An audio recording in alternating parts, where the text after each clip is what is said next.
दोस्तों दुनिया के सबसे ताकतवर समुद्री लड़ाकू योद्धा जिनको समुद्र का बेताज बादशाह कहा जाता है, जिन्हें समुद्र में हराना मुश्किल ही नहीं नामुमकिन था। मैं बात कर रहा हूँ सल्तनत उस्मानिया के समुद्री लड़ाकू योद्धा खैरुद्दीन बारबरोसा की। दोस्तों जिस तरह किसी भी देश या मुल्क के 3 तरह के फोर्सेस होते हैं, army, air forces and navy, मतलब की थल सेना, वायु सेना और जल सेना, ठीक उसी तरह आज से 400-500 साल पहले सल्तनत उस्मानिया की नेवी यानी कि जल सेना बहुत ही ज्यादा ताकतवर थी, जिसके लीडर थे खैरुद्दीन बारबरोसा। दोस्तों खैरुद्दीन बारबरोसा के कैरेक्टर पर एक तुर्किश ड्रामा सीरियल भी बनाया गया है, जिसका लगभग आधे से ज्यादा सीन समुद्र में ही शूट किया गया है, क्योंकि बारबरोसा का पूरा जीवन समुद्र में ही बीता है। बारबरोसा का यह तुर्किश ड्रामा सीरियल वैसे तो इंडिया में बैन है। तुर्की के इस ड्रामा सीरियल में बारबरोसा के उस कैरेक्टर को तुर्की के उसी एक्टर ने रोल प्ले किया है जिसने दिल्लीस एर्तुगरुल में एर्तुगरुल गाजी का रोल प्ले किया था। पर बारबरोसा की यह तुर्की ड्रामा सीरियल अब इंडिया में बैन हो चुकी है। कुछ सोर्सेस के मुताबिक यह इंडिया में ही नहीं बल्कि इस सीरियल के प्रोडक्शन वालों ने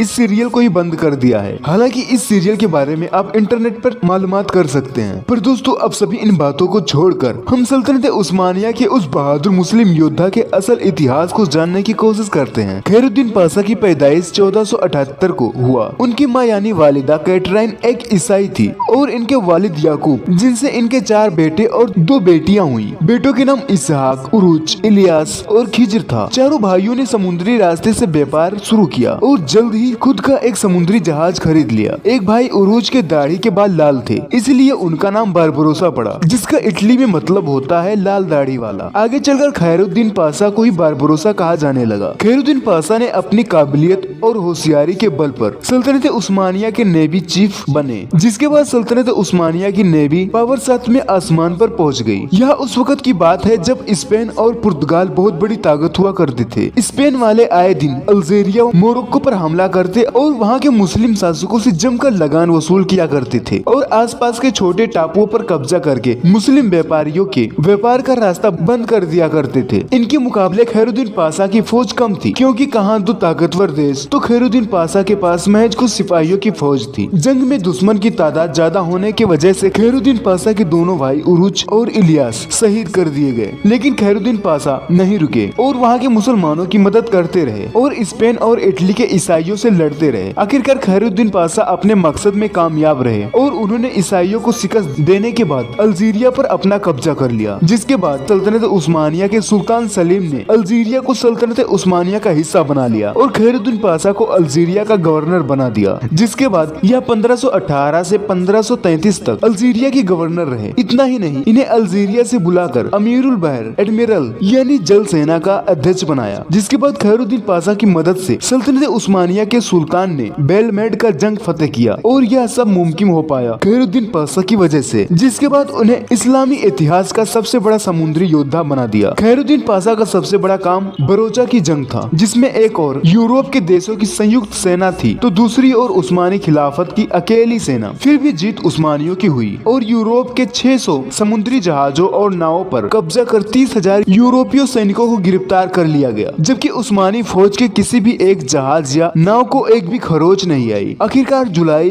1546 को खैरुद्दीन पाशा का इंतकाल हो गया। खिज्र खां यानी खैरुद्दीन पाशा, जिन्हें बारबरोसा के नाम से जाना जाता है, वो तारीख के एक रोशन सितारे हैं। खैर दोस्तों आज की इस छोटी सी वीडियो में बस इतना ही। वीडियो पसंद आया तो वीडियो को एक लाइक कीजिए और अपने दोस्तों के साथ एक शेयर, और इसी तरह की हिस्टोरिकल वीडियोस पाने के लिए हमारे इस चैनल को एक सब्सक्राइब करना मत भूलिएगा।